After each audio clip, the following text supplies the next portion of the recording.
घर सफा राख्छु, आफू पनि खुसी हुने प्रयास गर्छु।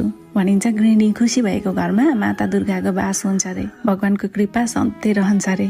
सोच्नु न, घर अस्तव्यस्त देखेर मन प्रसन्न नहुँदा यहाँले मन लगाएर काम गर्न पो सक्नुहुन्न थियो कि? हो, पैसाले वस्तु किन्न सकिन्छ, तर खुसी सकिन्न। आमा बुवा बच्चा पर पाहुना अनि हामीलाई के कतिखेर चाहिएको छ त्यसको म्यानेज त मैले गरेको छु नि। यहाँ पनि त तपाईँलाई स्वतन्त्र राखेको छु। हो, मैले घर सम्हाल्छु, त्यसैले बाहिर निस्केर मन लगाएर फोकस भएर काम गर्न सक्नु भएको छ।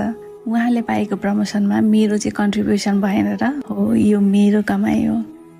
पैसाले घरका पर्खालहरू बनिन्छन्, तर त्यहाँ परिवार बसाउन गृहिणीको सबैभन्दा ठुलो भूमिका रहन्छ। हो, यो मैले कमाएको कमाइ हो। मैले दिनरात घरमा खटेर आफ्नो ड्युटी सम्झेर पुरै लगनशीलताको साथ गर्ने कामको मूल्य एकचोटि क्याल्कुलेट गर्नुहोस् त, तपाईँको क्याल्कुलेटरमा आएको अमाउन्ट हो। यो मेरो